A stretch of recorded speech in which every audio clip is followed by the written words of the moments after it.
Martín Castañeda, y si estás escuchando esto, te pido que no busques más. No sigas escarbando en nombres de fábricas, ni en historias mal contadas de empresarios desaparecidos. No importa cuánto hayas escuchado de El Charro Negro, no tienes idea de lo que significa toparse con él, mucho menos firmar. Y yo lo hice. Firmé con él, y todavía estoy pagando el precio. Vengo de una familia zapatera de León, Guanajuato. Mi abuelo hacía guaraches a mano, mi padre se dedicó a los botines, y yo, queriendo ser más grande que todos, monté una fábrica con todo lo moderno. Máquinas italianas, cortadoras láser, software de diseño, todo. Me comí mis ahorros, pedí préstamos a interés alto, dejé la casa hipotecada y el alma empeñada. Quería ser el nombre fuerte del calzado mexicano, el Steve Jobs de la piel curtida, pero la realidad me pateó el orgullo. El mercado estaba saturado, las grandes marcas tenían todo acaparado, los precios chinos eran ridículos y los clientes eran cada vez más difíciles. En 5 años apenas logramos mantenernos vivos. Una noche de julio, tras haber perdido el contrato con una cadena comercial que nos habría salvado, me quedé solo en la oficina. Afuera llovía, la fábrica estaba vacía y el aire olía a sudor seco y cuero viejo. Encendí un mezcal barato que guardaba en mi escritorio. Prendí un cigarro y me senté en la oscuridad a pensar si tenía sentido seguir. Me sentía vacío, sin familia, sin respaldo y con el corazón como suela gastada. Fue entonces cuando lo escuché. No la puerta abriéndose, no sus pasos, no su voz primero. Fue el relincho. Un relincho seco, ronco, como si un caballo estuviera muriendo del otro lado del muro. Y luego, la sombra en el marco de la puerta. Yo pensé que era la silueta de algún guardia, o que estaba alucinando por el cansancio. Pero su sombrero era demasiado grande, y su cuerpo demasiado recto. No se movía como una persona. Su traje de charro brillaba en la penumbra, con bordados que parecían moverse como si estuvieran vivos, y sus ojos, rojos, como carbones recién avivados. No se presentó, no hizo falta. ¿No era esto lo que querías, Martín? ¿Una marca fuerte? ¿Que el mundo usara tu nombre en los pies? Su voz sonaba como metal arrastrado por grava, con una calma tan peligrosa que me quedé congelado. Me temblaban los dedos y no supe si dejar el vaso o tomar otro trago. Me dijo que podía darme lo que soñaba, que mis zapatos serían deseados en todo el planeta, que no importaba el modelo, la gente lo amaría, que las ventas se multiplicarían sin que tuviera que cambiar nada, solo tenía que firmar. Sacó de su saco una hoja que parecía hecha de piel reseca y una pluma que era un hueso afilado. Las letras no estaban impresas, se movían, sangraban. Me dijo que firmara con sangre. Y lo hice. No sé si fue por desesperación, por orgullo herido o por esa voz que parecía hipnotizarme. Sentí un piquete en el dedo, como una mordida, y al firmar, la hoja se disolvió como ceniza en el viento. Él se dio media vuelta y desapareció, sin abrir puerta, sin dejar huella. Solo quedó el olor a caballo mojado y algo más, algo que me recordó al cuero quemado. Pasaron 2 días. Una influencer regia subió una historia usando mis botas. Nadie le pagó, nadie se lo pidió.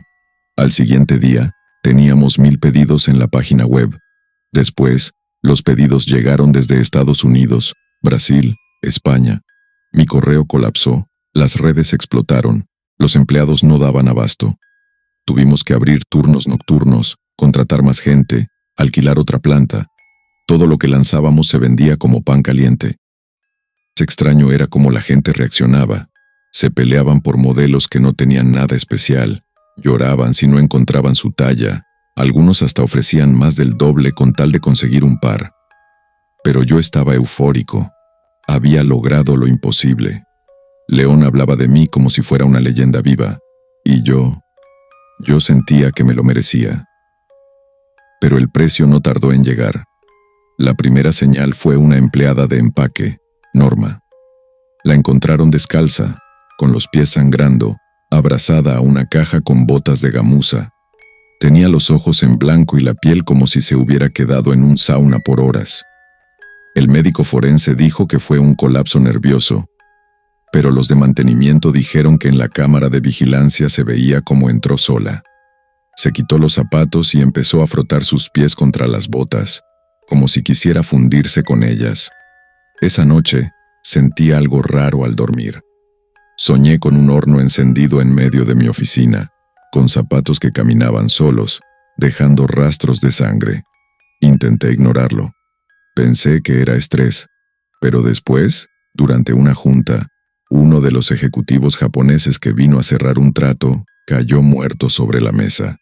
Tenía los pies completamente negros, calcinados, como si hubiera caminado sobre brasas.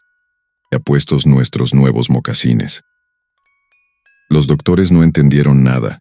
Dijeron que su cuerpo había sufrido un shock térmico extremo, sin fuente de calor visible. Los otros ejecutivos cancelaron el contrato, pero antes de irse, uno me miró con un odio tan visceral que sentí que me escupía con la mirada. Empecé a notar que el personal nuevo duraba poco. Algunos renunciaban sin aviso. Otros decían que escuchaban voces dentro de las máquinas, que los zapatos a veces parpadeaban.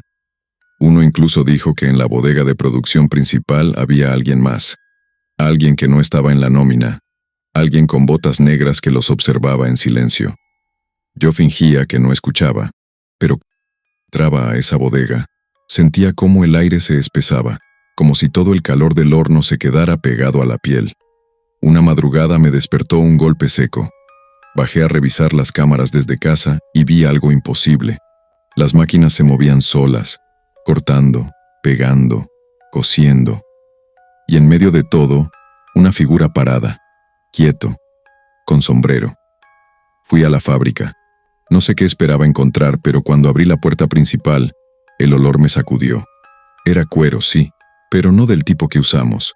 Era carne vieja, quemada, sangre rancia. Caminé hasta la bodega.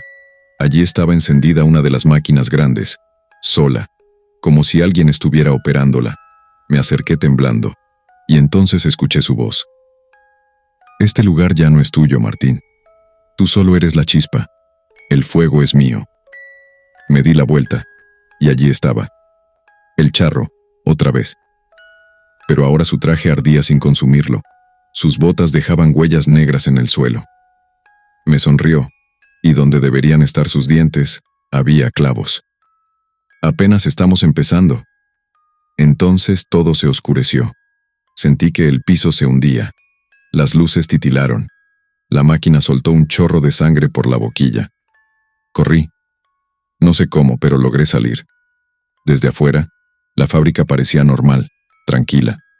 Pero yo sabía que algo había cambiado, algo que ya no podía deshacer, porque cuando firmé ese papel, no solo vendí mi éxito, abrí una puerta.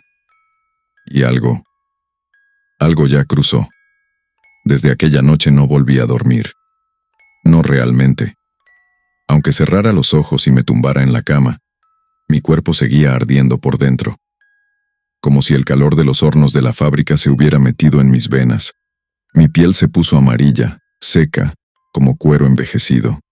Los médicos no sabían qué decirme.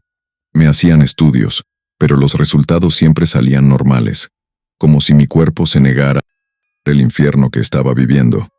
Y mientras tanto, afuera, el negocio seguía creciendo como si nada pasara. Las ventas rompían récords. Los pedidos llegaban desde Europa, Asia, Australia. Gente que nunca había pisado México ahora quería mis zapatos como si fueran joyas. Pero ya no me importaba el dinero. Solo quería detener todo. Apagar esa maldita maquinaria. Intenté cerrar la planta. Llamé a una junta de emergencia con los directivos, con mi equipo legal, con los encargados de producción. Les dije que había que frenar, que algo extraño estaba ocurriendo, que había fuerzas en juego que no podíamos controlar. Me miraron como si estuviera loco. Me dijeron que eso sería un suicidio financiero. Uno de ellos incluso insinuó que si yo no podía seguir liderando, había otros que sí lo harían. Salí de ahí sabiendo que había perdido el control. Lo que antes era mi sueño ahora era una bestia que caminaba sola. Y lo peor era que todos los que la alimentaban estaban encantados de hacerlo. Me encerré en mi oficina y revisé los archivos, las cámaras, las bitácoras. Vi cosas que no quise ver. Grabaciones donde los empleados parecían trabajar con los ojos en blanco. Gente hablando sola frente a los hornos. Pares de zapatos que cambiaban de lugar en las cajas sin que nadie los tocara. Y en todas esas imágenes, si uno ponía pausa en el momento exacto, podía ver su silueta. El charro. A veces parado entre los estantes, otras cabalgando lentamente entre las líneas de producción, sin que nadie lo notara. Siempre allí. Siempre mirando. Decidí volver a la bodega. Esta vez fui de madrugada, con una linterna y una cruz que me dio una señora de la iglesia del barrio. No creía en nada ya, pero algo me decía que necesitaba cualquier protección, aunque fuera simbólica. Al entrar, el aire era espeso, como si estuviera respirando humo viejo. La maquinaria estaba apagada, pero sentí que algo se movía entre las sombras. Caminé entre los... y cada paso que daba, escuchaba un leve crujido, como si alguien estuviera pisando grava justo detrás de mí. Me detuve frente al horno principal. Había algo dentro. No era fuego, era carne. Brazos, piernas, torsos deformes, todos cocinándose lentamente. Los cuerpos no estaban muertos, se movían, gritaban sin voz, y todos traían puestos mis zapatos. Vomité. Caí de rodillas, llorando como un niño. Que el mundo se partía en dos. No podía seguir. No podía permitir que esto continuara. Me levanté tambaleando, dispuesto a prenderle fuego a todo el lugar si era necesario. Pero entonces, lo vi. Salió del fondo de la bodega, montado en ese caballo negro con ojos de leche podrida. El charro. Su traje brillaba como si estuviera hecho de brasas. Sonreía. ¿Querías cerrar la puerta que abriste, Martín? ¿Creíste que eras tú quien controlaba esto? Intenté huir, pero el piso se quebró bajo mis pies. Caí a un nivel inferior, una especie de sótano que yo no recordaba haber construido. Era un cuarto circular, con paredes de piedra negra y un olor tan espeso que dolía. Allí, colgados del techo, estaban los primeros clientes que compraron mis zapatos. Gente que había muerto en accidentes absurdos, suicidios, enfermedades súbitas. Todos con los pies calzados y las caras congeladas en una mezcla de placer y dolor. En el centro del cuarto, una especie de altar, y sobre él, un par de botas negras como el abismo. Eran idénticas a las mías. Me acerqué sin querer, como hipnotizado. «Póntelas», dijo él desde la penumbra. «No», respondí temblando. «Ya lo hiciste una vez. La primera firma fue tuya. Lo demás solo es consecuencia». La habitación empezó a temblar. Las paredes sudaban sangre. Escuché miles de pasos, pasos descalzos, como si toda la hubiera llenado de personas que caminaban hacia mí. No tenía salida. Así que corrí, grité, pateé lo que pude y logré salir arrastrándome hasta la planta superior. Allí, en la línea de producción, las máquinas trabajaban solas otra vez, y los empleados ya no eran humanos. Tenían ojos rojos, piel pálida, y no hablaban, solo trabajaban. Eran sombras, réplicas vacías. Intenté salir por la entrada principal, pero la puerta ya no estaba.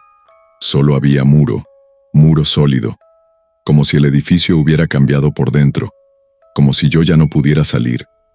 Me escondí en mi oficina. Allí pasé horas, tal vez días. No tengo reloj, no hay ventanas.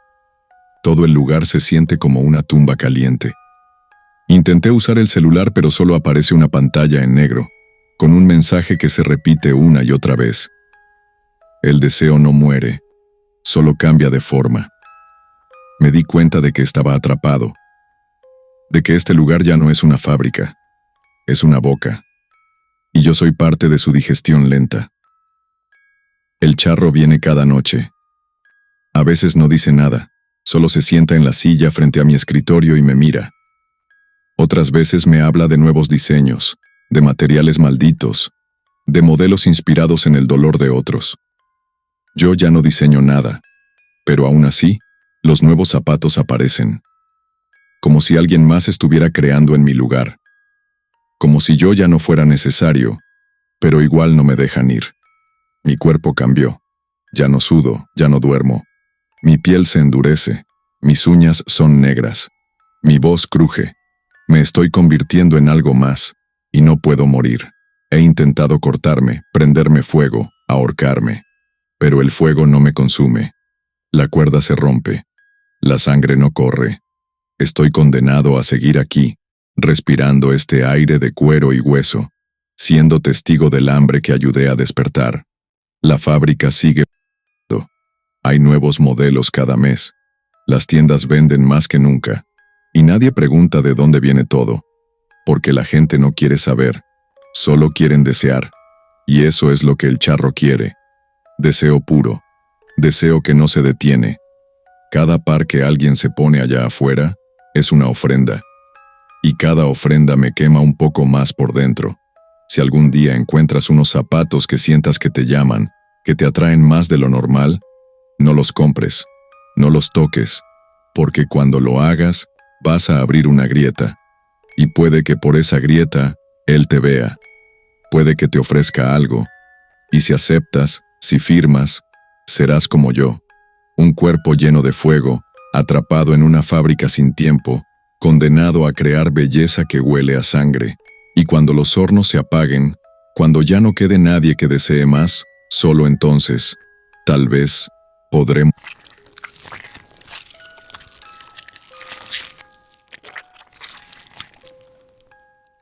Taxista desde hace 15 años en la Ciudad de México, y he visto de todo. Desde borrachos que vomitan en el asiento trasero hasta políticos que creen que el volante es un confesionario privado. Pero lo que voy a contarte no tiene comparación. Ni siquiera estoy seguro de si debería contarlo. Pero desde aquella noche ya no duermo, y cada vez que cierro los ojos veo esa silueta de sombrero ancho recortada contra los faros. Tal vez hablarlo me ayude, o tal vez solo quiero que alguien escuche antes de que me pase lo mismo que a los otros. Porque yo hice un trato. Y no fue con cualquier hijo de la chingada, fue con él, con el charro negro. Todo empezó cuando mi hija Valeria se enfermó. Una enfermedad rara, una de esas con nombre largo que ningún doctor sabe explicar bien. Al principio fueron desmayos, luego vómitos, fiebre, y al final convulsiones. En menos de 3 meses ya la tenía en un hospital privado porque los públicos estaban saturados o no sabían qué hacer. Yo trabajaba turnos de 16 horas, los medicamentos y las consultas. Vendí el coche que tenía antes, uno más nuevo, y me compré un Tsuru viejo, con el que empecé a chambear de noche, cuando hay más pasaje pero también más peligro. Dormía poco, comía lo que podía, y cada día me sentía más cerca de perderla. El día que el doctor me dijo que si no le ponían un tratamiento importado, su corazón no iba a resistir el próximo mes, supe que no me alcanzaba, que por más que manejara, por más que rogara, el dinero nunca llegaría. Fue en ese estado, quebrado por dentro, que me encontré con él. Aquella noche llovía fuerte, de esa lluvia gorda que ciega los parabrisas aunque le pongas los limpiadores al máximo. Me había salido una carrera de última hora hacia Toluca, una pareja que se notaba drogada, y que se bajó antes de llegar a Lerma sin pagarme. Malditos. Me orillé a un lado del camino, entre el kilómetro 37 y 38 de la autopista, para fumar un cigarro y dejar que se me bajara la rabia. Apagué el motor, dejé la radio encendida con un bolero viejo y me recliné contra el asiento. Fue entonces cuando lo vi, parado a un lado de la carretera, bajo la lluvia, sin moverse. Llevaba un traje de charro negro, tan oscuro que parecía absorber la luz de los faros. El sombrero ancho le tapaba el rostro, pero algo en su postura me heló la sangre. Me dio miedo, lo admito. No por su aspecto, sino porque sentí que me estaba esperando. Como si yo fuera el que había llegado tarde. Intenté encender el coche para largarme, pero el motor no respondió. Ni un chisporroteo. La batería estaba bien, todo parecía en orden, pero el coche simplemente no reaccionaba. Entonces, Sin que yo lo llamara, él caminó hacia mí, despacio, como si flotara sobre el pavimento mojado. Se paró junto a mi ventana, y sin abrir la boca, sin mover un solo músculo, escuché su voz dentro de mi cabeza. ¿Qué darías por salvar a tu hija? No le contesté. Me quedé mudo, él, con la mirada fija en sus botas que no se mojaban a pesar de la tormenta. Sentí que mi lengua se pegaba al paladar, que mi garganta se secaba como papel, pero él siguió hablando, sin mover los labios. Puedo darle la salud que necesita, puedo curarla, puedo devolverte la paz, pero todo regalo tiene su precio, y tú ya estás en deuda con la vida, taxista. Lo primero que pensé fue que estaba loco, que había sido una alucinación por el cansancio, o que me estaba quedando dormido y soñando despierto. Pero cuando bajé la mirada, en el asiento del copiloto había un papel doblado con una pluma negra encima. El papel tenía un contrato, como de los viejos, con letras góticas y detalles en tinta roja. Decía que, a cambio de la sanación inmediata y permanente de Valeria, yo debía entregar una vida por noche de lluvia. No explicaba nada más. No decía cuándo ni cómo. Solo esa frase. Firmé. No lo pensé. No lo dudé. Solo firmé. Con mi nombre completo, sin titubeos. Y en cuanto terminé de escribir la última letra, el papel se deshizo en humo y el coche encendió solo. Volví a la ciudad como si nada. Manejar de regreso fue como despertar de un sueño. Al llegar al hospital, Valeria estaba sentada, comiendo sopa como si nada hubiera pasado. Su piel estaba sana, sus ojos vivos, su energía como cuando era niña. Los doctores no supieron explicarlo. Dijeron que era un fenómeno inmunológico inesperado. Pero yo sabía la verdad. Y durante un tiempo, creí que había ganado, que el precio no era real, que todo había sido una especie de metáfora. Pero número. La primera vida llegó 4 noches después, durante otra tormenta. Subí a un pasajero en observatorio, un hombre mayor con traje desalineado y ojos tristes. Me pidió que lo llevara a Santa Fe. Durante el trayecto, no dijo nada. Solo respiraba fuerte, como si le pesara algo en el alma. A su destino, bajó del coche sin abrir la puerta. Simplemente desapareció. Creí que era mi imaginación. Nada. Me asusté. Fui a la policía. Les conté lo que pasó. Revisaron las cámaras de la zona. Dijeron que en los registros no aparecía ningún pasajero, que el coche venía vacío. Me dejaron ir, pero me miraron raro, como si estuviera loco. La siguiente vida fue una mujer. Llovía tan fuerte que no se veía nada. La recogí en Tlalpan. Iba llorando. Me pidió que la llevara a la basílica. Durante el trayecto me contó que había perdido a su hijo, que no tenía a dónde ir, que quería confesarse. Cuando llegamos, se bajó. Y al instante, un rayo cayó justo donde ella estaba. Desapareció. Solo quedó su paraguas, humeando. A partir de ahí, entendí lo que significaba el trato. Cada noche de lluvia, alguien debía morir. No importaba si yo los mataba o no. Bastaba con que se subieran a mi coche. Porque desde que firmé, el taxi se convirtió en una especie de tumba rodante. Las puertas se cerraban solas. A veces el motor tomaba caminos que yo no elegía. Mis manos temblaban en el volante, mis ojos ardían, y sentía que ya no era yo quien manejaba. Una noche intenté no salir. Llovía, y me encerré en casa. Pero justo a las 2 de la mañana, Valeria empezó a convulsionar. Vomitó sangre. Se desmayó. Tuve que llevarla al hospital. En cuanto comenzó a llover de nuevo, entendí que si no entregaba una vida, el trato se rompía. Ella murió por 5 minutos en la sala de urgencias. Me rogó con los ojos antes de desmayarse otra vez. Así que esa misma noche salí a buscar pasajeros. Al primero que se subió no le pregunté nada. Solo manejé, sabiendo que el destino no lo elegía yo. Desde entonces, cada tormenta es una condena. Me vuelvo a convertir en verdugo, aunque no quiera. Ya no me importa cuánto gane. Ya no puedo dejar, pero no puedo dejar de hacerlo, porque sé que si una noche fallo, Valeria no amanece. Y lo peor de todo es que creo que ya me estoy acostumbrando. Al principio lloraba, temblaba, vomitaba después de cada muerte. Pero ahora, solo conduzco, obedezco. Y el charro siempre aparece. A veces lo veo en los espejos, montado en su caballo en algún puente peatonal. A veces está parado bajo la lluvia, mirándome en silencio. Pero anoche algo cambió. Subió un niño al taxi, solo, empapado. No hablaba, solo me miraba con los ojos vacíos. Y cuando lo vi bien en el retrovisor, noté que traía un sombrero, uno muy familiar. Y ahí fue cuando supe que la siguiente vida no sería cualquiera, y que esta vez quizá me toque pagar con algo más que un alma ajena. El niño no decía ni una palabra. Solo me miraba desde el asiento trasero con esos ojos enormes y oscuros, completamente secos a pesar de que su ropa estaba empapada. Tenía el rostro pálido, sin expresión, como si ni siquiera supiera lo que era tener miedo. Lo más inquietante era el sombrero, uno demasiado grande para su cabeza, negro como la noche sin luna, con un ala ancha que le hacía sombra a todo el rostro. Yo tenía el corazón atorado en la garganta, y sentí que el volante se endurecía entre mis manos, como si el coche supiera que esta vez no era un pasajero cualquiera.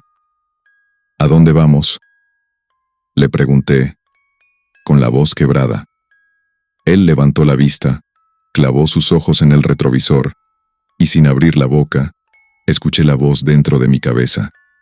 Tú ya sabes a dónde. El frío me recorrió la espalda como una corriente eléctrica. El interior del taxi se nubló por dentro, como si la humedad se metiera entre los vidrios, y el aire comenzó a oler a tierra mojada, a crin de caballo mojada, y a algo más, algo podrido. Sin pensarlo, empecé a manejar.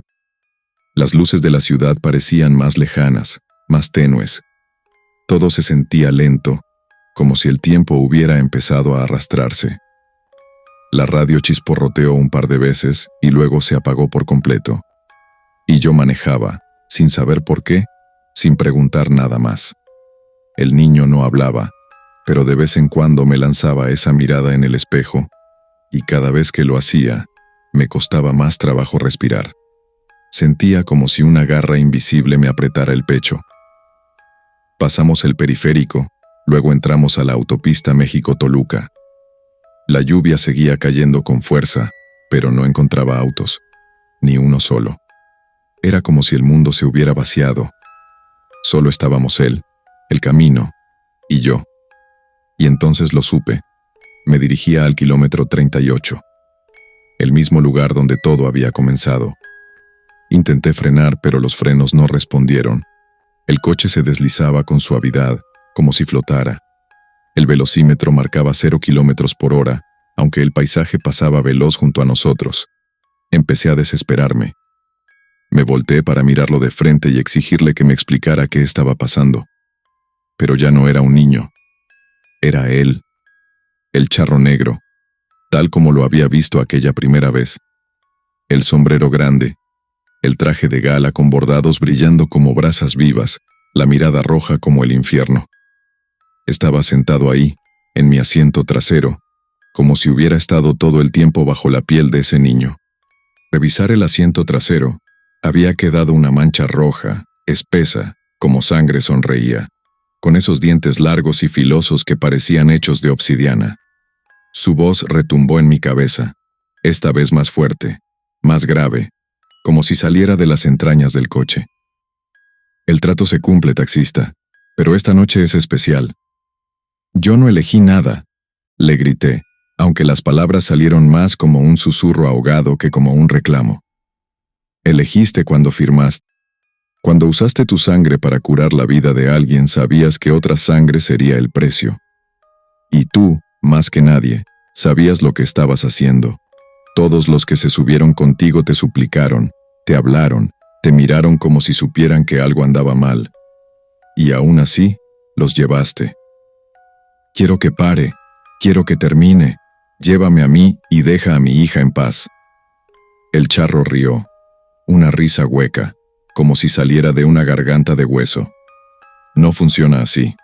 La deuda es tuya, pero la herencia es de sangre. Lo que tú empezaste solo puede terminar cuando alguien más lo pague por voluntad. En ese momento lo entendí. No estaba allí para llevarse a otro pasajero. Estaba allí por mí.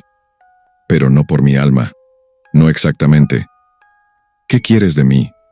El charro me miró como si la pregunta fuera un mal chiste. Eres parte del camino ahora. Tu coche, tu volante, tus noches. Eres un puente, y yo necesito que sigas recogiendo almas. Pero esta vez, sin excusas, sin arrepentimientos. Porque si paras, aunque sea una sola noche, la enfermedad regresará. Pero no solo a ella. ¿Qué? Balbuceé. Toda tu familia. Tu ex esposa, tu madre, tus hermanos. Todos los que comparten tu sangre. La promesa era vida a cambio de muerte.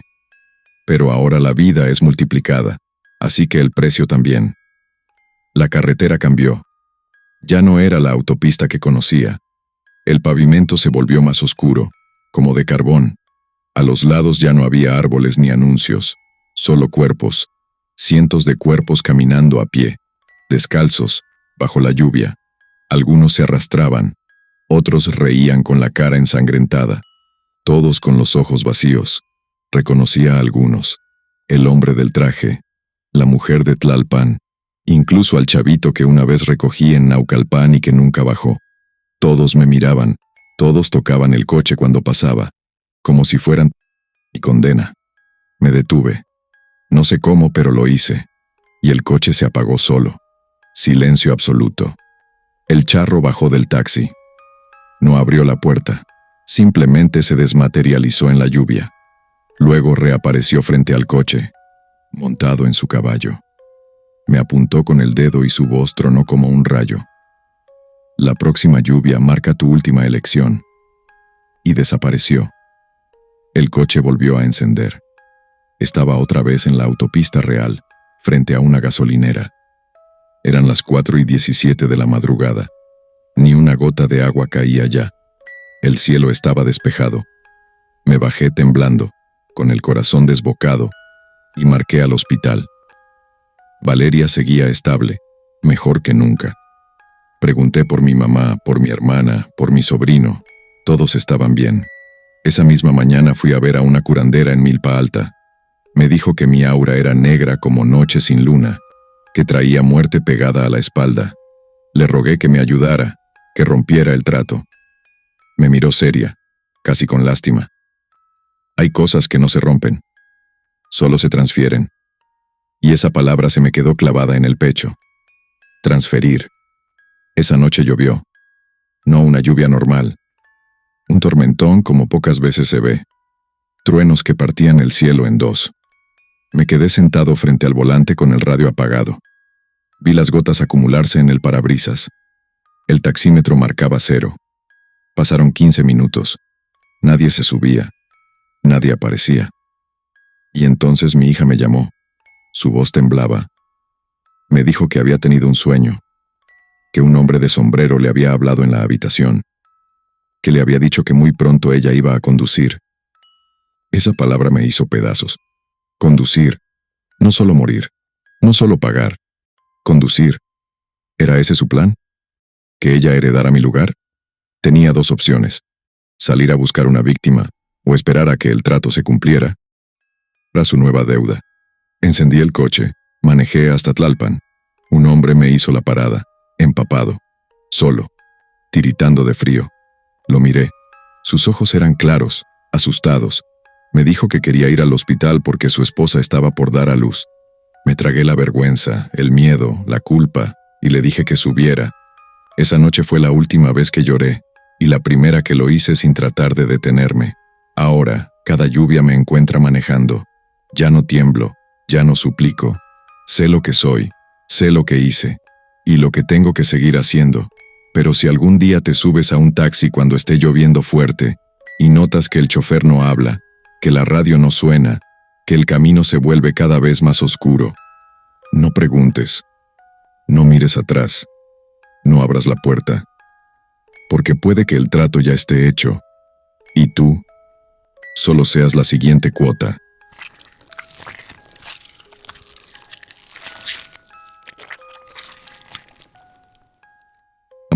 Ignacio León, aunque en el barrio todos me conocen como Nacho el Taquero. Llevo más de 20 años vendiendo tacos en un puesto de metal oxidado en el mercado de San Sebastián, en Mérida. Desde joven supe que no tenía vocación para otra cosa más que para cocinar. No estudié gastronomía, ni fui a concursos, ni soñé con estrellas Michelin, pero siempre supe que tenía talento. Mis guisos hacían llorar a la gente, lo decían entre mordidas, con la boca llena y los ojos brillosos. Pero talento no siempre significa éxito. Lo aprendí a la mala. Mi taquería era de las que sobreviven por puro terco, entre puestos más grandes, con lonas brillantes y slogans pegajosos. Tenía clientes fieles, sí, pero también tenía competencia hasta por debajo de las piedras. Todos querían ser el rey del taco. Todos tenían sus secretos familiares. Todos juraban que su carne era la mejor. La verdad es que, en esta época, si no tienes redes, influencers, historia de superación viral, no existes. Yo seguía usando carbón y cuchillo de acero viejo, y aunque me mataba en jornadas eternas desde las 5 de la mañana, apenas sacaba lo justo para pagar la renta y llenar los frascos de salsas.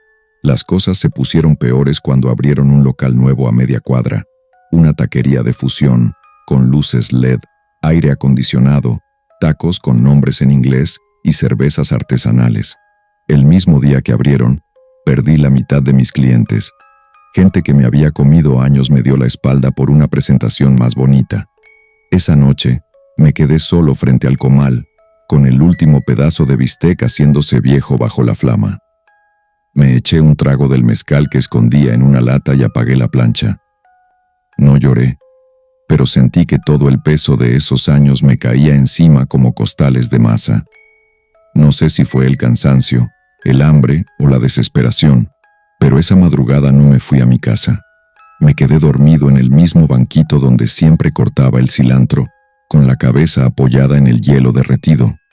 Cuando desperté, ya no era madrugada. Era una hora extraña, indefinida. El cielo estaba rojo, como si hubiera sol pero sin brillo. El mercado vacío. Las lonas ondeaban con un viento caliente que olía a sangre cocida. Y ahí, junto a mi trompo, estaba él, vestido de charro negro, con botas de cuero brillante, sombrero ancho que le cubría los ojos y una sonrisa que parecía hecha de cuchillos. No lo escuché llegar, no lo vi caminar. Simplemente estaba allí. Me habló como si ya supiera todo de mí. La pasión se vuelve amargura cuando no es reconocida, ¿verdad, Nacho? No supe qué decir. Me paré de golpe, con la cabeza doliéndome como si hubiera bebido más de lo que recordaba. Pensé que era un cliente loco o un borracho disfrazado. Pero luego me di cuenta de que el calor no venía del comal ni del aire, sino de él. Su cuerpo parecía irradiar a fuego, pero quemaba igual. Te ofrezco la fama que mereces. Una taquería que será leyenda. Gente que cruzará el país solo para probar tus tacos. Un sabor que nadie podrá igualar. Un don eterno. Pero quiero algo a cambio. No me preguntó si aceptaba. No me rogó. Me lo dijo como si ya supiera que iba a decir que sí. Como si el contrato ya estuviera firmado en otro plano. Y yo dije que sí. No pensé, no dudé. Dije que sí con la desesperación de alguien que ya se siente muerto en vida. Me dio una hoja, no papel. Era piel, una especie de pergamino cálido, con letras negras que parecían sangrar. Firmé con mi sangre, que salió sola de mi dedo sin que me lo cortara. Y al momento de hacerlo, me desmayé. Desperté en mi banquito, sudando como si hubiera corrido una maratón. El mercado estaba lleno otra vez. Gente hablando, riendo, caminando. Pensé que había sido una pesadilla, un mal viaje provocado por el mezcal rancio, pero cuando vi el trompo, supe que no. Era nuevo, más alto, más rojo. Olía diferente, como si cada fibra de la carne cantara con el calor del fuego. Toqué la plancha y sin encenderla, ya estaba caliente. Agarré un cuchillo y corté un pedazo. Lo probé y lloré. No era carne como la conocía. Tenía un sabor que no se podía describir. No era puerco, ni res, ni pollo. No era mezcla. Era algo completamente distinto, más suave, más profundo, como si el taco hablara directamente al alma. En menos de una hora, tenía una fila de 10 personas. Para las 3 de la tarde la fila daba vuelta al mercado. Gente grabando, tomándose selfies, hashtags, likes, reseñas. Decían que era el mejor taco de Yucatán. Al día siguiente vinieron de Cancún, luego de CDMX. Después un canal de YouTube me hizo viral. Mi cuenta bancaria empezó a llenarse, mi nombre a sonar. En una semana abrí un segundo local. En un mes firmé un contrato para una franquicia. Pero también empezaron las señales. La primera fue un perro callejero que se acercó a lamer la grasa del suelo y murió en seco, con los ojos blancos. Una señora se desmayó tras comer 5 tacos seguidos, y cuando despertó, pidió más entre lágrimas. Un tipo vomitó sangre al tercer bocado, pero no quería soltar el taco. Y yo comía también. No podía evitarlo. Me robaba mordidas entre turnos, y cada vez que lo hacía, sentía una electricidad recorrerme el cuerpo. Una sensación de poder, de juventud, de hambre saciada y renovada al mismo tiempo. Un día, el proveedor que me traía la carne desapareció. Le marqué al número y no contestaba. Fui al lugar donde recogía los pedidos y no había nadie. Pero allí estaba un paquete, frío, con mi nombre escrito en tinta negra. Lo abrí. Carne, como siempre. Y cuando la puse en el trompo volvió a cantar. Mi cuerpo tembló del gusto, pero ya no dormía. No podía. Cada vez que cerraba los ojos veía sombras cocinándose en fuego. Oía gritos entrecortados, sibilantes, como si salieran de gargantas ya quemadas. Veía el rostro del charro en las llamas del comal, y en la plancha. Juraría que los trozos de carne se movían, como si tuvieran pulso. Una madrugada me desperté solo, con las manos llenas de grasa y sangre seca, y no recordaba haber cocinado.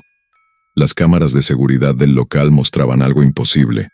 Yo entrando al puesto a medianoche, prendiendo todo, cocinando una carne que no estaba en el refrigerador. Y lo peor, alguien más me observaba desde la esquina. Alguien con sombrero y traje oscuro. Decidí investigar. Fui con el padre de la iglesia del barrio. Le conté algo disfrazado de sueños extraños y sensaciones raras. Me miró con miedo. Me dijo que algo maligno estaba pegado a mí, que mi alma olía a humo. Me dio un crucifijo, agua bendita y una advertencia. El demonio se disfraza de hambre. Y tú, hijo, estás devorando tu propia condena. Esa noche, llegué al local decidido a cerrar, a tirar todo, a dejar de cocinar, pero en la plancha ya había carne, y no era mía. Allí estaba, cocinándose sola, burbujeando bajo la plancha encendida, con un sonido que no era el típico chisporroteo del aceite. Era un susurro, una especie de respiración húmeda como si el acero caliente exhalara. Y la carne, esa carne no era de ningún proveedor. No venía en bolsas al vacío ni tenía etiquetas con fechas.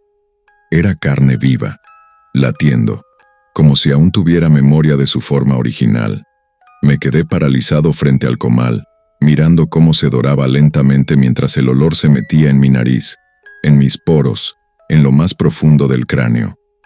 Intenté apagar la plancha, pero la perilla estaba trabada.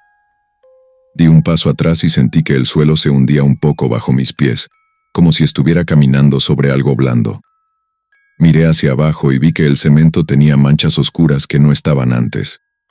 No era grasa, no era agua. Era sangre, sangre fresca, que brotaba de las juntas del piso como si estuviera respirando también. Entonces escuché el primer golpe en la puerta de metal. No fue un puñetazo ni una patada.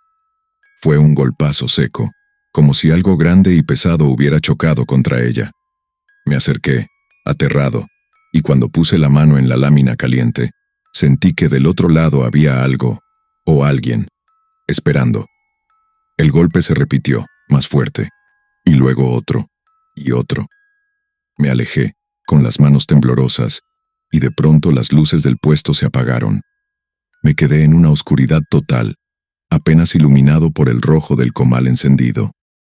En ese instante, la carne que chispeaba en la plancha se levantó sola, como si una mano invisible la tomara, y cayó dentro de una tortilla que también apareció de la nada.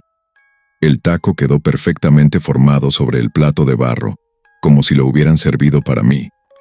Y entonces supe que no era para un cliente, era para mí. «Cómetelo, Nacho», dijo una voz que no salió de ningún lugar. No venía del techo ni del suelo, venía de adentro, desde mi estómago, desde los dientes, desde las encías. Era la voz del charro. «No, ya no», murmuré, pero el taco me llamaba. Temblando tomé el plato. Tenía calor, un calor húmedo, pulsante. El taco latía en mis dedos, y cuando lo acerqué a mi nariz, no olía a pastor ni a cochinita. Olía a miedo, a carne humana. Pero mi cuerpo no me obedecía. La mano se movía sola. Abrí la boca y lo mordí. En cuanto la carne tocó mi lengua, un alarido me atravesó el cerebro. Un grito de miles de voces mezcladas, todas suplicando, todas en dolor. Vi imágenes fugaces, cuerpos colgando de ganchos, piel arrancada a tiras, ojos abiertos en platos de barro, corazones latiendo aún fuera del pecho. No supe si grité, si me caí, si lloré. Solo sé que cuando me di cuenta, estaba tirado en el suelo, con la boca llena de sangre caliente, masticando como un animal. El plato estaba vacío, y la carne ya no chispeaba, ahora palpitaba. Me arrastré hasta el refrigerador, abrí la puerta, y allí estaban los paquetes. Más carne. Pero ahora podía ver claramente los tatuajes, los lunares, el vello. Carne humana. Y no de hace tiempo. Carne reciente. Carne que aún lloraba en silencio desde dentro del plástico. Cerré la puerta con un grito. Corrí hacia la salida y la puerta metálica se abrió sola. Afuera, el mercado estaba vacío. Ni un alma. Solo oscuridad y una neblina densa que nunca se ve en Mérida. En la esquina del callejón, el charro negro me esperaba, montado sobre su caballo de ojos rojos, su traje brillando como brasas vivas, y en su mano, un cuchillo largo con la hoja chorreando. Mentado bien, Ignacio. La gente ya no viene solo por el sabor, viene por el llamado, porque tú los conviertes en parte del banquete. ¿Qué chingados quieres de mí?, le grité, con la garganta hecha pedazos. Ya lo sabes, lo has sabido desde el primer taco. Tú eres el intermediario, el fuego que transforma, el cocinero de los condenados. Quiero salirme del trato, quiero cerrar el puesto, no quiero esta mierda. El charro bajó del caballo y dio un paso hacia mí. El suelo crujió como hueso seco. Los tratos no se rompen, se cumplen, o se pagan. Si dejas de cocinar, el hambre te devorará desde adentro. Si te niegas, serás parte del menú. Tú decides, Nacho. ¿Cocinero o carne? Volví a casa como un zombi. Vomité en el lavabo. Me quité la ropa ensangrentada. Me metí en la regadera y restregué mi piel hasta sangrar. Pero el olor no se iba. Dormí 2 horas, con pesadillas de cuchillos que se movían solos y de clientes con cabezas sin rostro. A la mañana siguiente, desperté con la notificación de que el gobierno local quería ofrecerme un local nuevo, una inversión para franquiciar mi taquería. Era oficial. Tacos Nacho iba a expandirse por todo el país. Gente desconocida me ofrecía contratos, campañas publicitarias, entrevistas, y yo dije que sí, porque sabía que no podía parar, porque cada vez que me negaba, mi cuerpo dolía, como si algo dentro de mí se estuviera pudriendo. Las nuevas sucursales empezaron a abrir, y aunque yo no estaba allí físicamente, todas funcionaban. Todas servían la misma carne, y yo lo sabía, porque cada vez que un cliente daba la primera mordida, yo lo sentía. Un calor en el pecho, un picor en la lengua, un crujido en las mandíbulas. Era como si mis nervios estuvieran conectados a cada trompo, a cada taco. Una noche, me llegó una caja sin remitente. Adentro había un cuchillo nuevo, igual al del charro, y una nota escrita. El fuego no se apaga, solo cambia de cocina.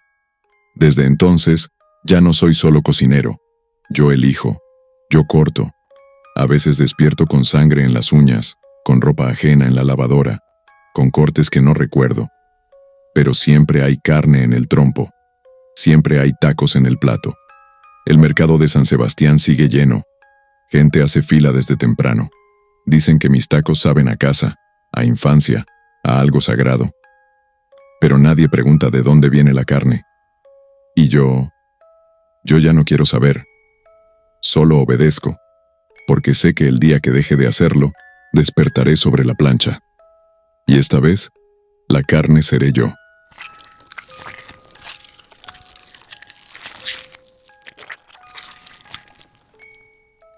Es Ernesto Mendívil, y fui, por muchos años, uno de los distribuidores más reconocidos de maquinaria pesada en el norte del país. Monterrey fue mi cuna, mi infierno y mi tumba. Desde joven supe que no me interesaban las oficinas llenas de aire acondicionado ni los títulos universitarios de adorno. Me gustaban las máquinas, los tractores que rugen como bestias, las retroexcavadoras que destrozan la tierra, los brazos hidráulicos que parecen tener vida propia. Vendí mi primer cargador frontal a los 24 años, y desde entonces no paré. Sabía hablar el lenguaje de los ingenieros, de los albañiles, de los patrones, y también de los narcos. Donde otros veían metal, yo veía oportunidades. Pero todo negocio grande en este país, tarde o temprano, se encuentra con un muro invisible, el dinero que se mueve por debajo. Yo intenté mantenerme al margen. Me hice el ciego, el sordo, pero llegó un momento en que ya no pude elegir. Empezaron a llegarme llamadas sin número, hombres con trajes caros y acento sinaloense que querían formalizar convenios, proyectos de obra pública con documentos falsificados, y clientes que no podían explicar de dónde salía el efectivo con el que pagaban.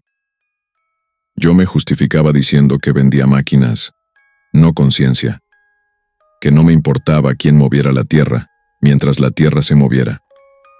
Pero en el fondo sabía que estaba escarbando mi propia fosa. Me envolví en tratos oscuros, gané licitaciones amañadas, y en menos de 5 años mi nombre ya pesaba. La competencia empezó a cerrarse. Algunos quebraban, otros desaparecían, y yo, mientras tanto, firmaba contratos como si fueran sentencias. La presión me comía por dentro. No dormía, no comía. Mi esposa me dejó. Mis socios se fueron alejando. Empecé a tener pesadillas donde mis máquinas se volteaban contra mí, como si supieran lo que hacíamos con ellas. Una noche, uno de mis tractores nuevos, recién importado, se encendió solo en la bodega y aplastó a un vigilante. Las cámaras se borraron solas. Nadie pudo explicar qué pasó. Fue entonces que supe que algo ya no estaba bien. Y fue justo en ese punto, en el umbral entre la ruina y el delirio, cuando se me apareció. Era un jueves, poco después de la medianoche. Estaba solo en la nave industrial que uso como centro de distribución, sentado sobre una pila de cajas con planos en la mano y el alma hecha trizas. No sé cómo llegó, ni por dónde entró. Solo levanté la mirada y lo vi, caminando entre las máquinas apagadas, sin hacer ruido. Llevaba un traje de charro negro como alquitrán, lleno de bordados metálicos que brillaban con una luz imposible. El sombrero le cubría la cara, pero podía sentir sus ojos clavados en mí, como 2 carbones encendidos. El sonido de sus pasos era como el de cadenas arrastradas en piedra. «Has vendido más hierro que cualquier otro en el norte, Ernesto», dijo con una voz profunda que sonaba dentro de mi cabeza más que en mis oídos. «Pero tú no quieres vender, tú quieres dominar. Quieres que nadie mueva una piedra sin pasar por ti». No supe cómo responder. Me temblaban las manos. Él siguió hablando, como si ya supiera cada rincón podrido de mi alma. «Puedo darte eso. Poder absoluto en el ramo. Que cada constructora, cada empresa, cada narco y cada político te necesite. Que el país entero se levante sobre tus máquinas. Solo tienes que firmar». Me extendió un papel. No traía logotipos ni membretes. Era viejo, amarillento, y tenía manchas que parecían huellas de sangre. Las letras estaban escritas con tinta negra que se movía como si respirara, y ahí estaba mi nombre, ya escrito, esperando solo mi firma. ¿Y el precio? Alcancé a preguntar, con la boca seca. Justo, una parte de ti con cada venta. No sentirás el cambio al principio, pero a cada trato, a cada máquina que entregues, irás dejando algo atrás. Lo que se pierde no duele, si lo haces por algo más grande. No. Firmé. Firmé como quien se lanza al abismo para evitar morirse de hambre, y al momento de terminar el trazo, él desapareció.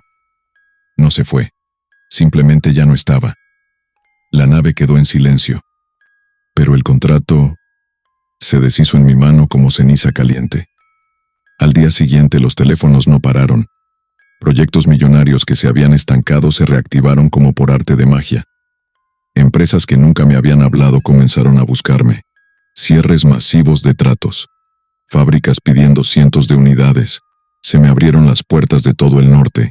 Saltillo, Torreón, Chihuahua, Reynosa. Nadie compraba sin llamarme. Me decían que mis máquinas duraban más, que tenían una potencia extraña, que parecían tener voluntad. Y eso era lo que me empezó a dar miedo. Uno de mis clientes me llamó alarmado. Dijo que un camión mezclador mío había arrojado al chofer por el parabrisas sin razón. Dar las cámaras del sitio, el vehículo encendió solo, aceleró en reversa, y luego se lanzó hacia adelante como si buscara al hombre a propósito. Otro ingeniero, cada vez que apagaba una de mis excavadoras, sentía como si algo se le pegara en el pecho, como un calor que no se iba. Yo trataba de ignorarlo. Me decía que eran coincidencias, que la gente ve lo que quiere ver cuando está sugestionada. Pero en el fondo sabía que no era normal. Las máquinas eran diferentes. Algunas vibraban sin estar encendidas. Otras parecían mover los brazos hidráulicos como si estiraran los dedos. Empezaron a fallar sensores, pero solo cuando estaban cerca de ciertas personas, como si las máquinas eligieran. Y yo empecé a cambiar también. Una noche, al ducharme, noté que la piel de mi espalda tenía líneas rojas, como si algo me hubiera marcado con ganchos. Al día siguiente, al cerrar un trato con una minera, sentí un dolor profundo en el hombro derecho, y cuando me revisé tenía una cicatriz en forma de engranaje. Apareció de la nada. Nadie supo explicarla. Lo peor fue cuando fui a una entrega en San Luis Potosí. Estaba solo, firmando la documentación con el cliente, cuando una grúa que acabábamos de instalar giró su brazo sin control y aplastó al ingeniero de la obra frente a mis ojos. Nadie la tocó. No había corriente. Y sin embargo, se movió con precisión quirúrgica, justo en el momento en que el ingeniero dudaba del contrato. Esa noche, soñé con todas las máquinas que había vendido. Estaban reunidas en una planicie gris, como soldados en formación. Todas tenían ojos. Ojos de fuego en los parabrisas, en los faros, en las compuertas.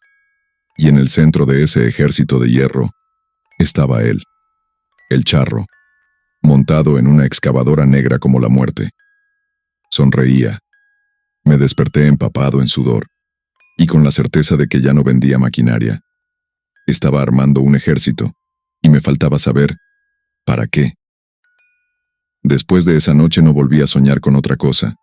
Siempre eran máquinas, filas interminables de tractores, aplanadoras y retroexcavadoras, todas alineadas bajo cielos grises, como esperando una orden. En cada sueño, el charro estaba ahí, montado en el punto más alto de alguna estructura metálica, con los brazos cruzados, su silueta recortada contra el humo, como un general listo para dar el primer comando de guerra. No hablaba, pero lo sentía dentro de mí. Era como si mi cuerpo ya no fuera mío, como si el trato hubiera incrustado algo en los huesos. Durante semanas traté de mantener el ritmo. Las ventas seguían creciendo. No solo vendía, ahora fabricaba también. Se abrió una planta en Coahuila que ni siquiera recordaba haber firmado. Un equipo entero de ingenieros y técnicos que trabajaban día y noche como si algo los obligara. Las máquinas salían más rápido de lo normal, como si no necesitaran ensamblarse sino despertarse. Y todas llevaban un sello que yo nunca mandé grabar. una herradura negra en el costado del motor. El mismo símbolo que apareció en mi pecho una mañana como una quemadura, justo sobre el corazón. Intenté hablar con alguien, con un sacerdote, con un brujo, hasta con una psicóloga. Pero cada vez que lo hacía, algo pasaba. El padre que me bendijo una máquina fue aplastado por una grúa media hora después. La bruja se encerró en su casa y fue encontrada días después con la lengua arrancada y el cuerpo retorcido como si hubiera sido exprimida. La psicóloga desapareció. Nadie supo nada. Entonces entendí que ya no podía compartir esto, que estaba completamente solo. O peor, acompañado solo por lo que había invocado.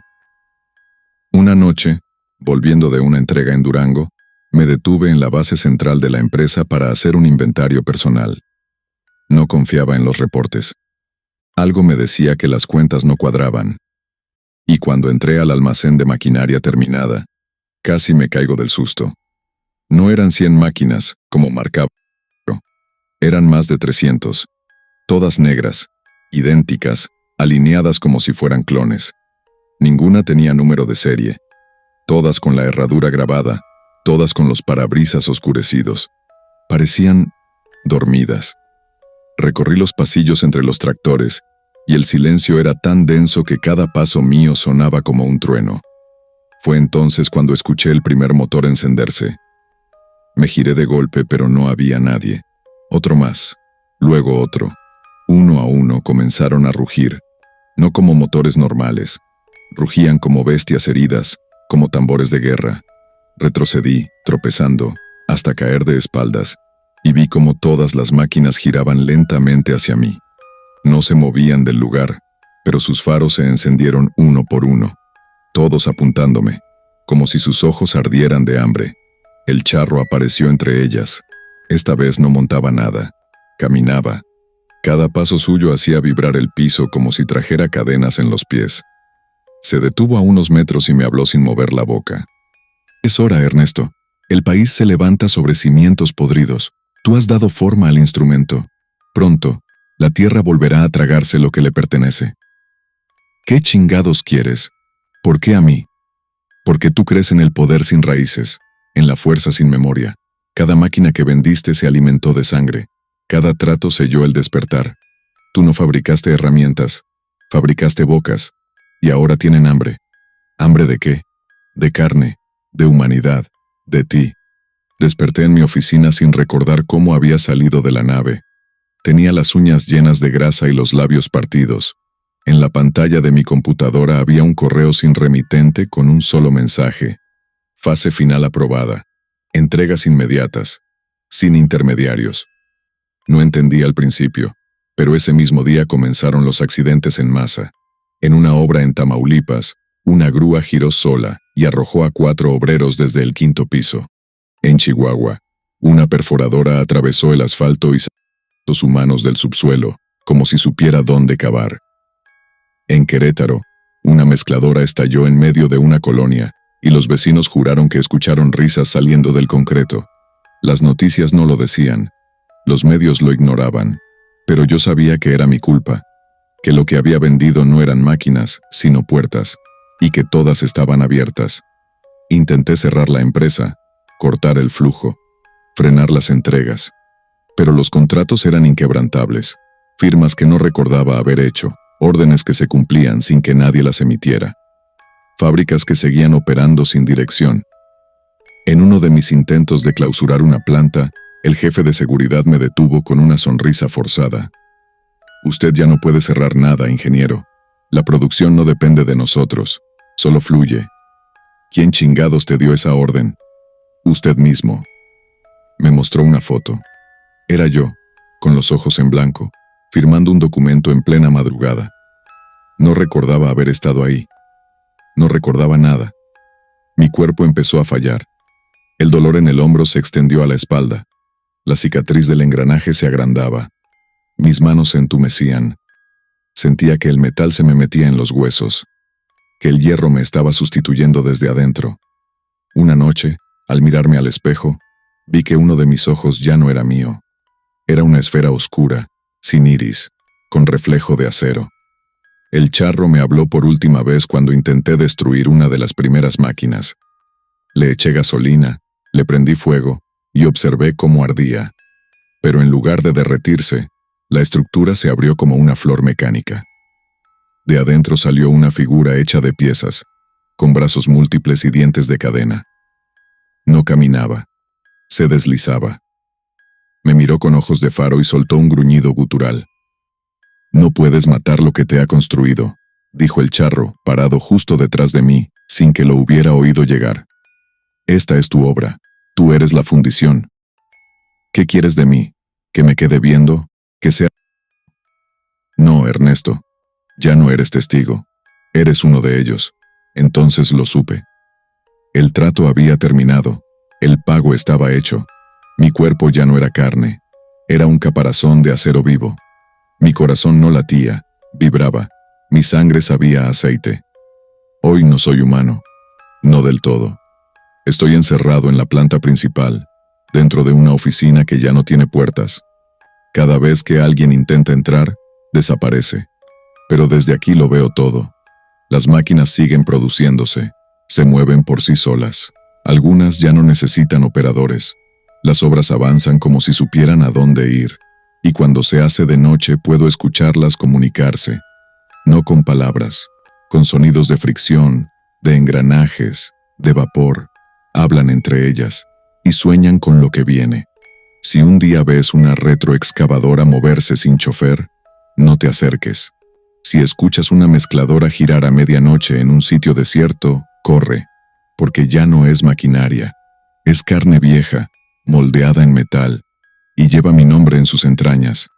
Y si escuchas una voz que te ofrece poder en medio del silencio de una obra, no firmes, o terminarás como yo. Parte de la máquina, para siempre.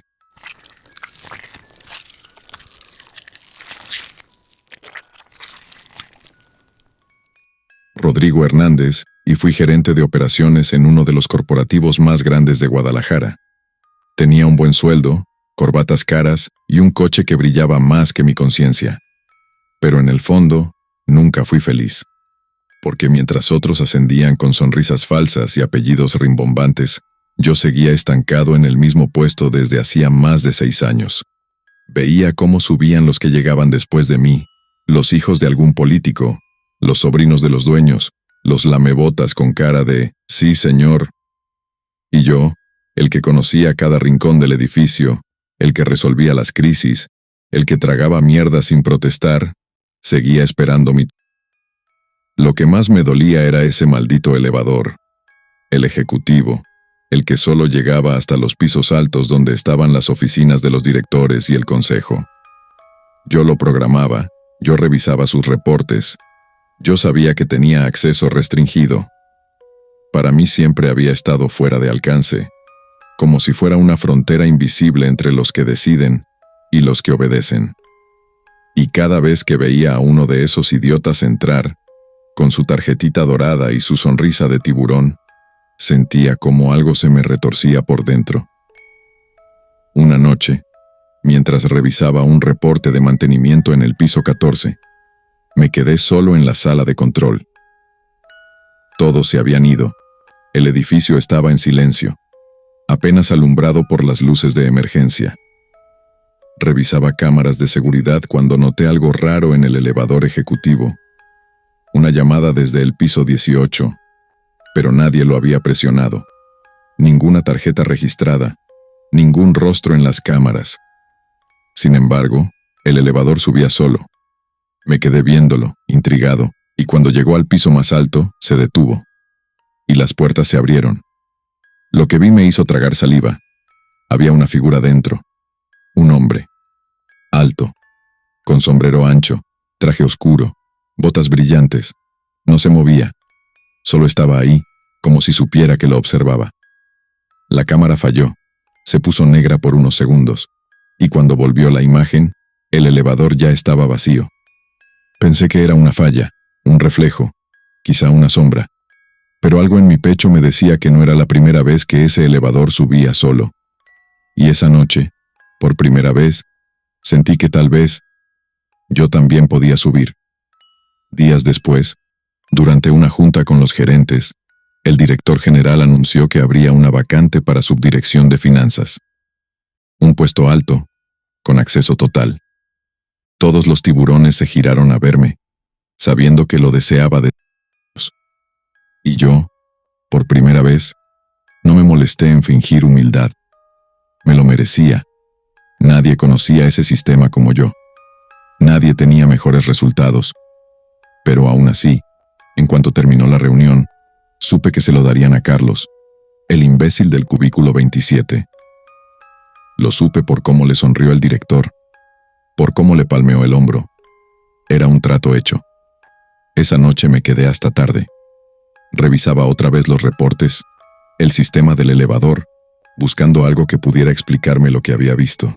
Y ahí estaba, una serie de registros sin nombre, sin código, a altas horas de la madrugada. Siempre en fechas cercanas a despidos, promociones, muertes súbitas. Siempre el mismo patrón. El elevador sube solo, se detiene unos minutos en el último piso, luego baja, y al día siguiente alguien se va. No podía ser coincidencia. Busqué los archivos físicos, los registros antiguos, y encontré un patrón. Desde hace más de 20 años, todos los que habían subido sin estar autorizados terminaron siendo promovidos, pero también otros desaparecían. Volví a casa con la cabeza dando vueltas. Soñé con botones brillando solos, puertas que se abrían en medio del vacío, voces que susurraban mi nombre desde la cima del edificio. Desperté con el corazón latiendo como loco y una sola idea fija: subir. Esa misma noche, cuando el último guardia terminó su ronda, tomé una tarjeta maestra que había guardado hace años. Falsificada. Nunca la usé, hasta ese momento. Me acerqué al elevador ejecutivo. Las puertas se abrieron con un suspiro de aire caliente. No debía estar encendido a esa hora, pero lo estaba. Me temblaban las piernas. Entré. No había botones normales. Solo un panel negro, táctil, que mostraba una espiral girando. Me miré en el reflejo del acero pulido. Por un momento, juraría que había alguien más de pie detrás de mí. La puerta se cerró sin que la tocara. El elevador subió. No como los demás. No con el zumbido suave de la maquinaria moderna. Este vibraba, rechinaba, como si ascendiera a través de algo más denso que el aire. Algo pesado. Cada segundo se hacía más largo. El panel mostraba símbolos extraños, no números. Y entonces, se detuvo. Un silencio total me rodeó. Las puertas se abrieron. Lo que vi no era el piso 20. Otro lugar, un pasillo largo, con paredes negras y brillantes como obsidiana, sin lámparas, sin ventanas, pero iluminado, como si la oscuridad misma emitiera luz. Di un paso afuera.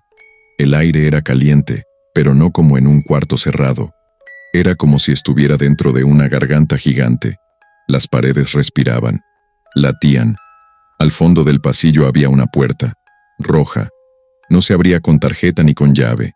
Se abría sola, al sentirme cerca. Y dentro, él, el mismo hombre del sombrero, el charro negro, sentado en una silla que parecía hecha de huesos retorcidos. Me miró con calma, como si me hubiera estado esperando desde siempre.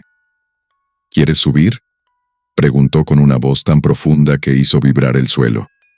Sí, dije sin pensarlo. Aquí no se sube gratis. Cada piso te costará una vida. No la tuya aún. Pero alguien debe caer para que tú asciendas. ¿Aceptas? No respondí. Pero él ya sabía la respuesta.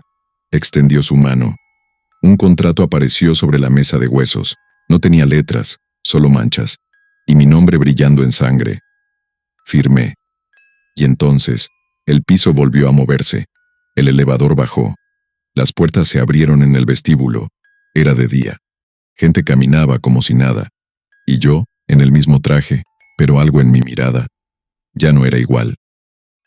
Tarde, Carlos, el del cubículo 27, cayó por las escaleras. Nadie entendió cómo.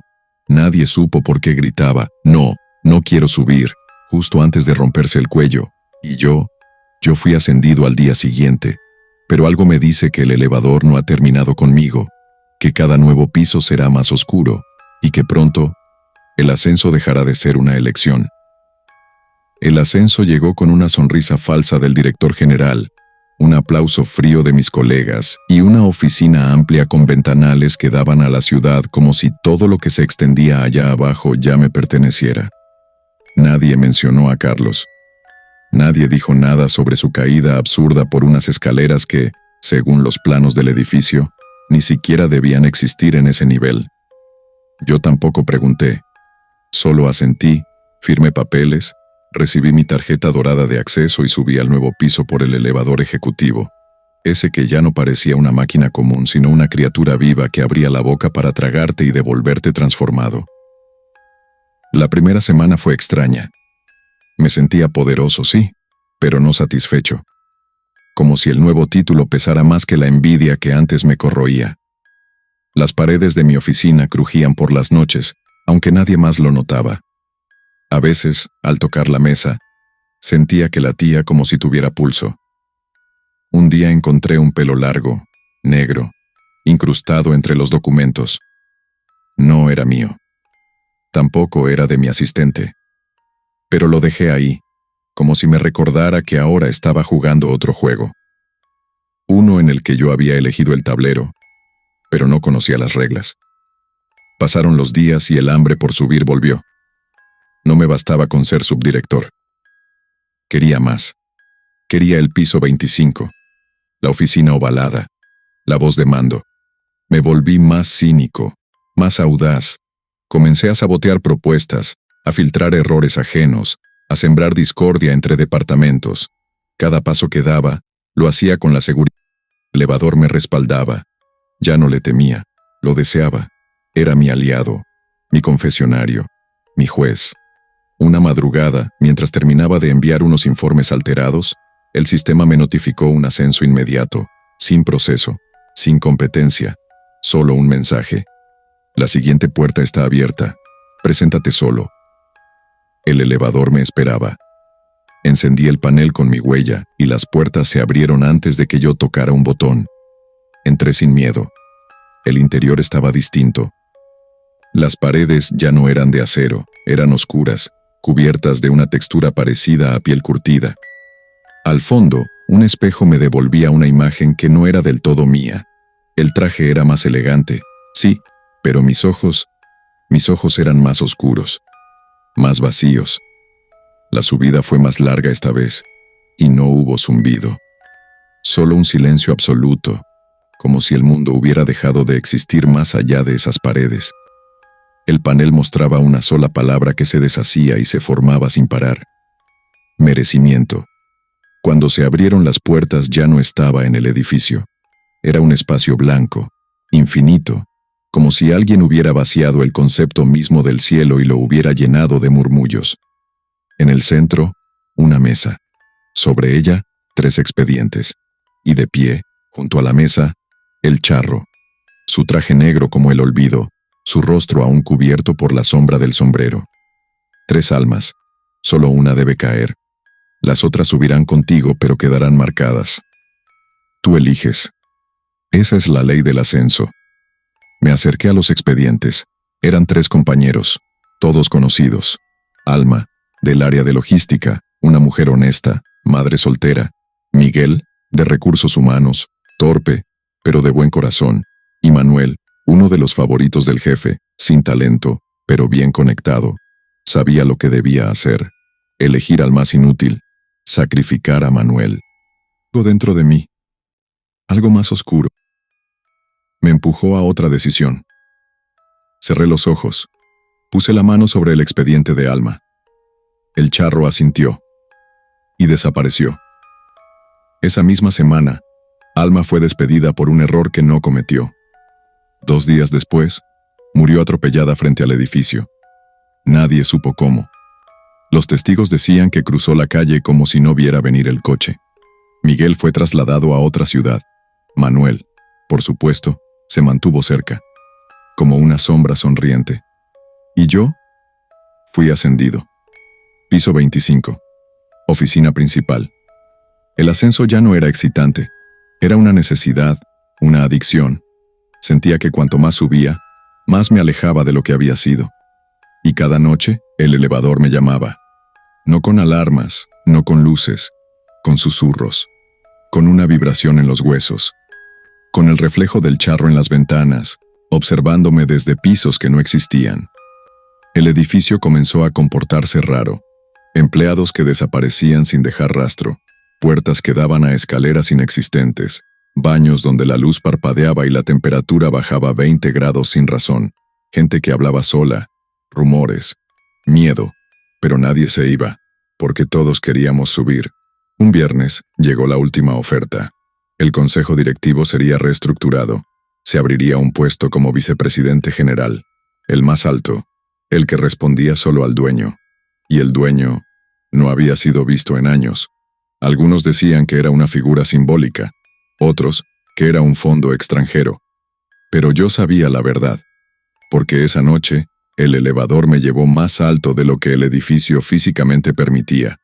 La cabina ya no tenía paredes. Era una jaula colgando del vacío. Y abajo no había ciudad. Había cuerpos, decenas, cientos. Algunos colgando de hilos, otros atrapados en los engranes del mismo elevador. Todos con trajes.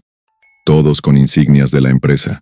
Todos con los ojos mirándome, como si me pidieran que no los olvidara.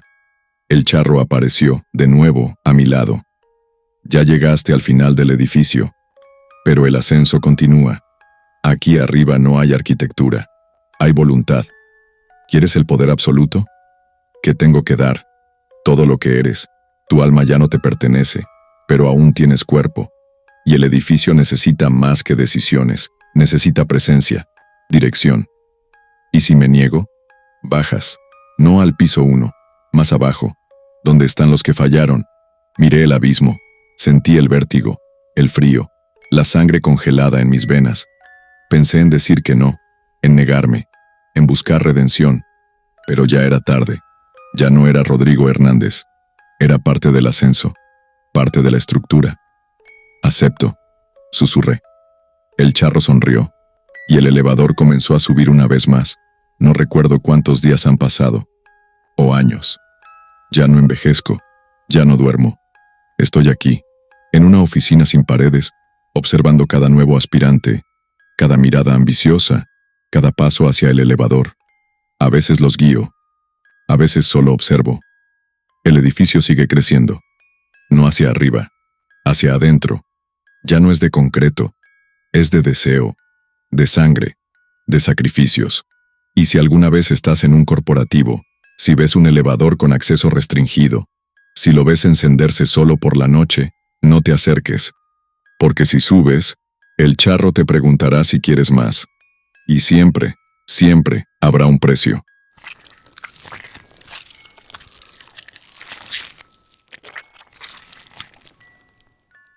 Jacinto García, aunque en el pueblo todos me conocen como Don Chinto. Tengo 67 años, la espalda hecha trizas y las manos tan deformadas por la grasa, las herramientas y los años de cargar motores que ya no puedo ni cerrar bien los dedos. Nací, crecí, y seguramente voy a morir en este rincón olvidado de Puebla, donde los chicos no usamos guantes y las piezas no se cambian, se remiendan. Por más de 40 años, mi taller fue el único a 10 kilómetros a la redonda. Lo armé desde joven, con 4 gatos hidráulicos, un compresor que escupía más aceite que aire y un toldo viejo para que no nos friéramos bajo el sol. Arreglé de todo, bicicletas, camionetas destartaladas, tractores oxidados y hasta ambulancias que llegaban con el motor agonizante. Me hice conocido por no decir que no a ningún trabajo.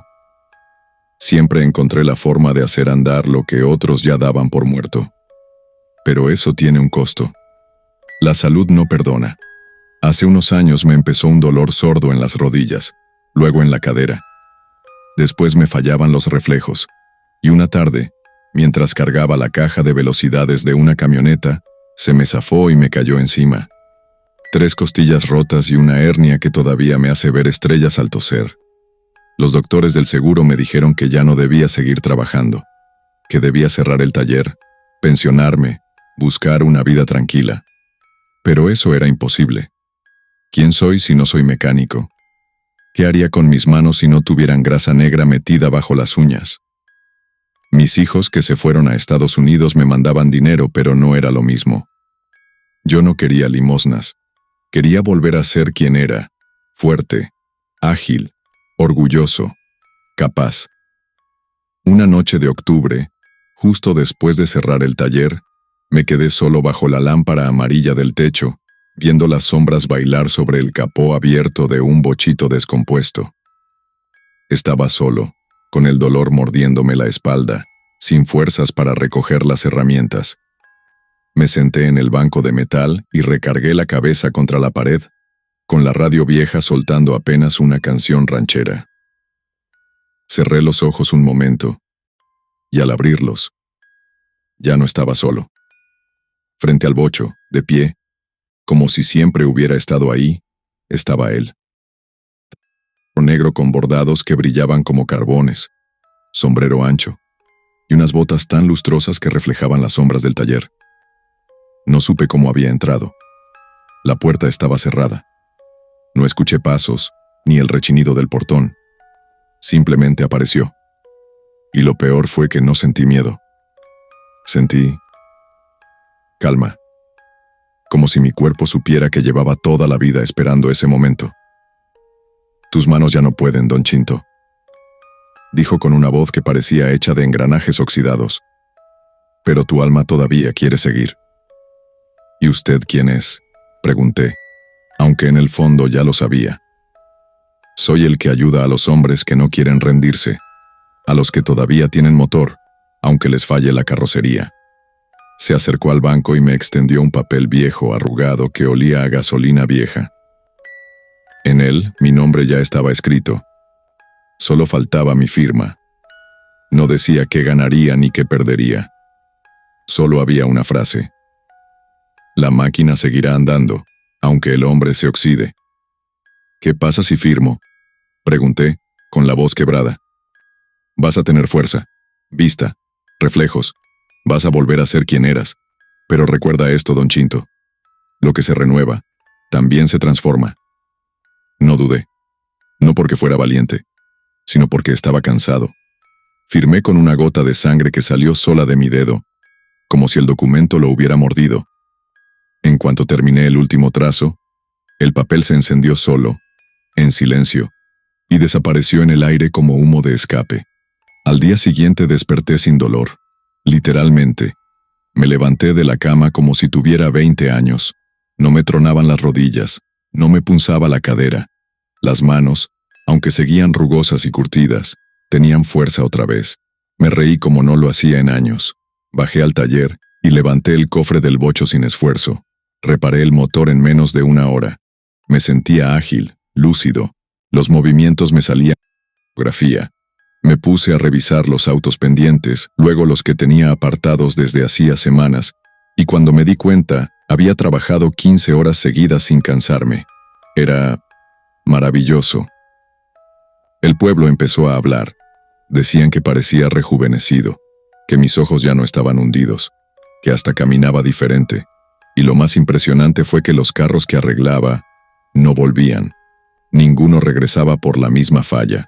Los dueños juraban que sus motores sonaban más vivos, que la gasolina duraba más, que la dirección no rechinaba aunque pasaran por los baches de siempre. No entendía qué pasaba, pero me encantaba. Era como si les diera más que un arreglo, como si les diera alma. Todo fue perfecto. El primer aviso fue un perro, uno callejero, de esos que siempre rondaban el taller. Una noche lo encontré muerto junto al portón, con las patas estiradas y los ojos abiertos. Tenía marcas en el lomo, quemaduras, con forma de engranajes. La segunda señal fue una camioneta Ford que reparé en tiempo récord. Al día siguiente la dueña vino temblando a reclamarme. Decía que su carro se movía solo, que escuchaba ruidos de voz en el estéreo aunque no lo encendiera, que la dirección giraba aunque ella no la tocara. Pensé que estaba loca, pero cuando revisé el motor, sentí algo frío, como si me mirara, como si estuviera respirando. Y luego pasó lo del muchacho. Un chavo de secundaria trajo su motoneta para que le ajustara los frenos. Era rápido, una chambita de media hora. Pero esa noche, al regresar a su casa, la motoneta se aceleró sola. Lo lanzó contra una barda. Murió en el acto. Lo que nadie supo, lo que yo sí supe, fue que al ir a recoger los restos, el motor seguía funcionando, en punto muerto, vibrando como un corazón impaciente. Me encerré en el taller durante 2 días, sin ver a nadie. Apagué la radio. No contesté llamadas. Entonces, el charro volvió. Estaba en la fosa del taller, donde reviso las partes bajas de los carros. Parado, con los brazos cruzados, mirándome con calma. Ya no solo reparas, don Chinto, ahora das vida. Pero toda vida necesita energía. ¿De dónde crees que sale? Quise gritarle, maldecirlo, pero no pude. Mi voz se quedó atrapada entre los dientes. Él solo señaló el motor abierto de un Chevy que estaba a medio desarmar. Cada máquina que revives te devuelve fuerza, pero también se lleva algo. Cada arranque, cada aceleración, se alimenta de lo que tú fuiste, o de otros.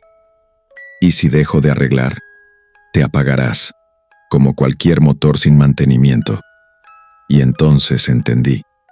Había hecho un trato que me devolvía juventud, sí, pero al precio de corromper las máquinas, de darles alma, de hacerlas vivir, y las máquinas vivas no siempre quieren obedecer. Esa noche, una de ellas se encendió sola, y yo supe que el taller ya no era solo mío. Esa noche el motor que se encendió solo fue el de una vieja Blazer que llevaba meses arrumbada al fondo del taller. La había dejado un señor que nunca regresó por ella. Tenía el cofre abierto, el carburador desconectado y una batería muerta.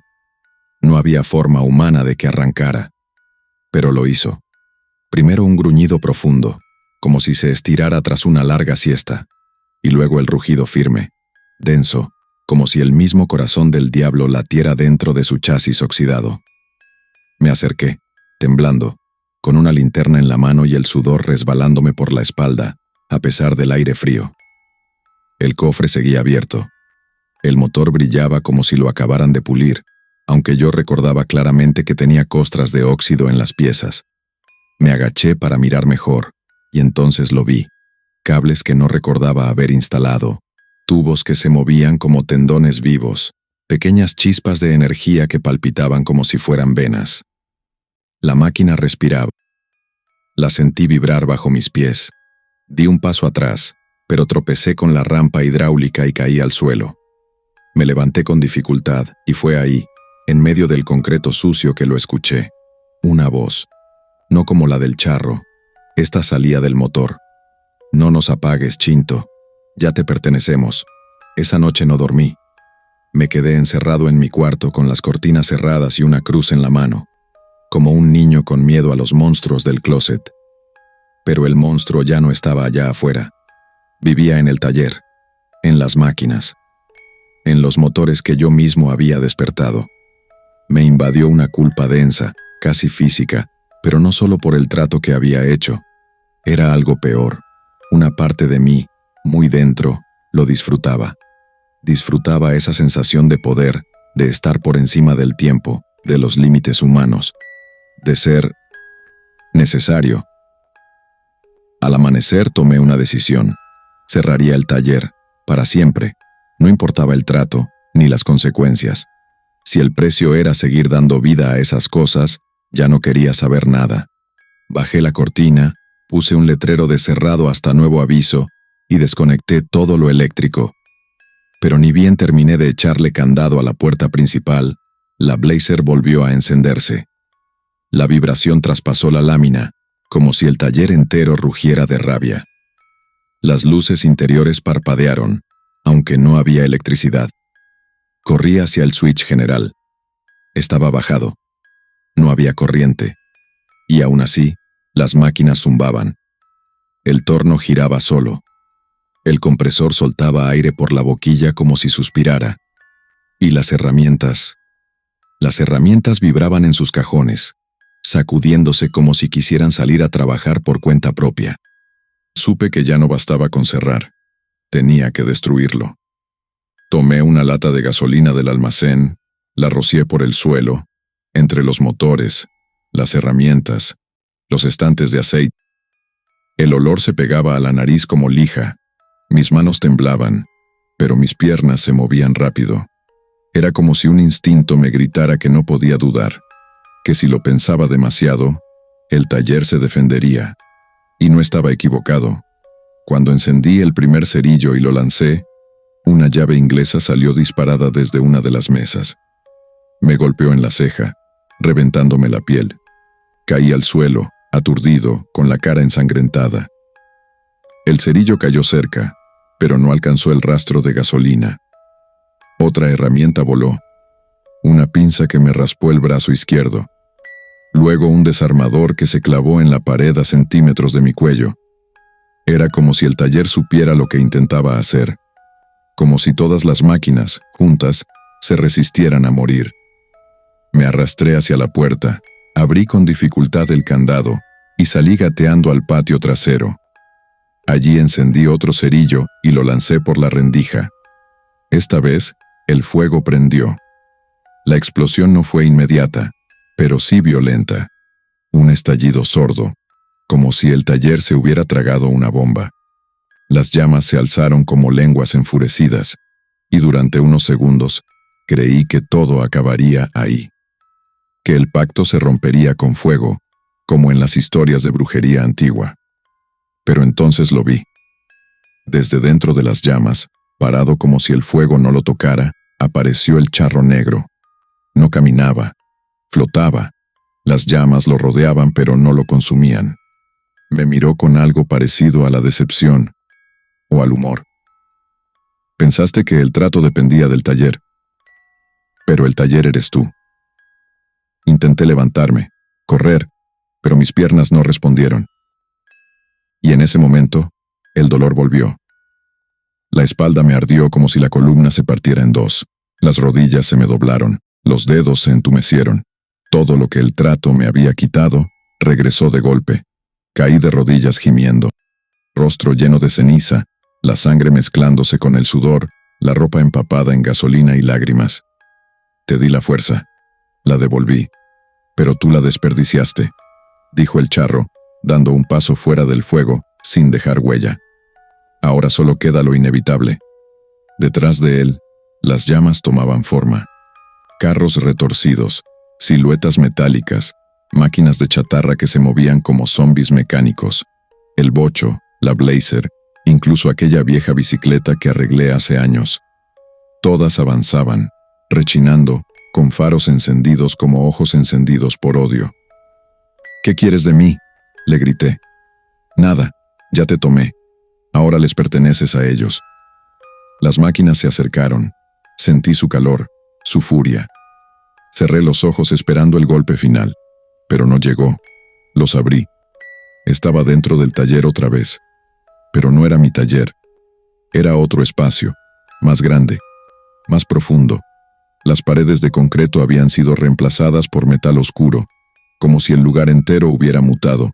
No había salida, solo rampas que bajaban hacia niveles más oscuros. Podía oír los motores vibrando, cientos de ellos, latiendo como corazones industriales. A mi alrededor, herramientas colgaban del techo como colmillos. El aire olía a aceite rancio, a hueso quemado. Mis manos ya no eran mías. Donde antes había piel, ahora había metal, articulaciones de acero, tendones de cable. Mi pecho tenía placas. Sentía mi corazón, pero no latía. Golpeaba, como un pistón. Y lo supe. Ya no era un mecánico. Era una extensión del taller. Un ente vivo, condenado a arreglar sin descanso, a revivir máquinas dormidas con lo poco que quedaba de mi alma. A veces llegan otros. Gente que también firmó. Los veo entrar por rampas que antes eran calles. Se acercan, suplican. Yo no hablo. Solo obedezco. Afuera, el taller se... Lo dieron por perdido. Dicen que fue un accidente, que el viejo Don Chinto murió entre motores viejos. Pero no es verdad. Sigo aquí abajo, atrapado entre fierros y humo. Si alguna vez escuchas un motor encenderse solo, aunque esté desarmado, no te acerques. Puede que tenga mi firma, y puede que esté buscando reemplazo.